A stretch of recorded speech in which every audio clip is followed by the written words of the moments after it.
Hey everyone, today we're jumping right into a really important piece of new legislation, India's new criminal code, the Bhartiya Nyaya Sanhita 2023. We're going to break down what it is, how it actually defines what a crime is, and, most importantly, what it all means for you and your rights. So let's kick things off with a big question that really gets to the core of this whole thing. If an act causes some kind of harm, does that automatically make it a crime? Well, the answer, as we're about to find out, is actually a pretty surprising no. Okay, so how does the law decide what is and what isn't a crime? Well, it all starts with the language, the words it uses. So first, let's get familiar with a few key terms that have very specific meanings when you're talking about the law. Let's break these down because they're actually way broader than you might think. A person, for example, isn't just a human being, it can be a company or a whole group of people. Good faith isn't just about having good intentions. It means you really acted with proper care and attention. And movable property, well, that's basically everything you own that isn't land. Getting these basics down is absolutely key to understanding everything else. All right, now that we've got the basics down, let's get to the really fascinating part of this new code, the exceptions. These are all the situations where an act might look like a crime on the surface, but the law actually says, nope, it's not. You see, the code has this whole chapter called General Exceptions. And these aren't just some random legal loopholes, okay? They're really core principles of justice that take into account things like a person's intent, simple human error, and, just plain extraordinary circumstances. Age is probably one of the clearest examples. The law is super specific here. A child under the age of 7 simply cannot be held criminally responsible. For kids between 7 and 12, it depends on whether they were mature enough to understand what they were doing. And once you're over 12, you're generally considered responsible for your actions. And it's not just about age. Judges are protected when they're doing their judicial duties. Same goes for individuals who, because of an unsound mind, literally can't understand the nature of what they're doing. But check out this really important distinction. Making a mistake about a fact can be a valid defense, but just not knowing the law? That's never an excuse. Now picture this. It's a really intense scenario. A ship's captain is faced with an impossible choice. He has to risk sinking a small boat with 2 people on it to save a much larger boat full of 30 people. This is what the law calls an act of necessity.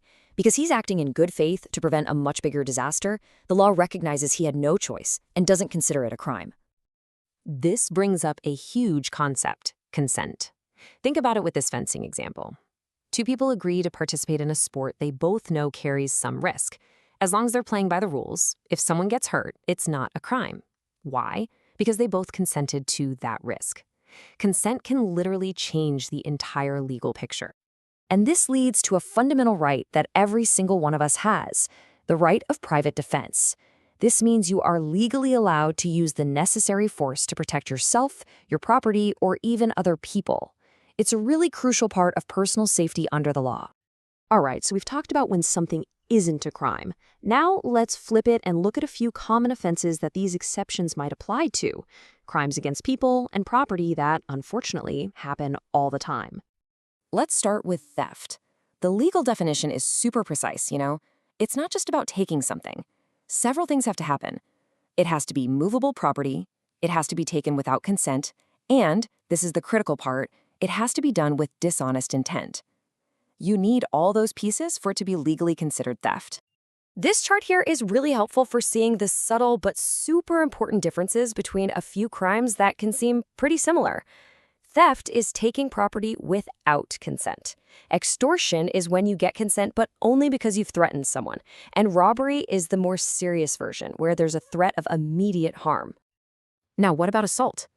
Here's the thing that might surprise you. You don't actually have to touch someone for it to be assault.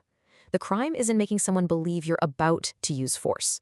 Just shaking your fists at them with that intention, that can be enough. The crime is creating that fear. We're now moving into an absolutely critical part of the code, which deals with offenses against women. And this is an area where the law has really tried to create strong, clear definitions, especially when it comes to the idea of consent. The definition of consent is not left up for debate. It has to be an unequivocal, voluntary agreement. What does that mean? It means a clear, freely given yes. It can be through words, gestures, whatever, but it has to be unambiguous. And the law goes one step further to make something crystal clear. And this is so important. Just because a woman doesn't physically resist, that does not mean she has consented. By stating this so plainly, the law makes it clear that the focus is on whether a clear, voluntary yes was given. The absence of a no is not the same as a yes. All right, let's shift gears and talk about a totally different kind of crime. These are offenses that don't just hurt people directly, they actually attack the entire justice system itself. So, giving false evidence is pretty much what it sounds like. It's lying under oath. Simple as that. If you are legally required to tell the truth and you knowingly say something that you believe is false, you've committed a crime. But fabricating evidence, that's a whole other level. It's not just about telling a lie, it's about building one. It's a three-step process. First, you create a false document or situation. Second, you intend for that fake thing to be used as evidence.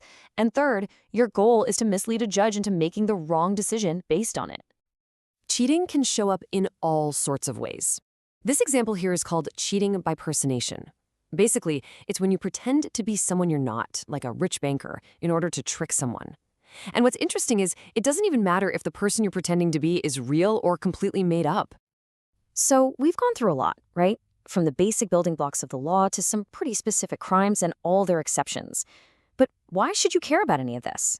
Because honestly, knowing the basic rules of the game is a form of power. And really, that brings us to the big idea here. All these rules, these definitions, these crimes, these exceptions, they are the blueprint for our society.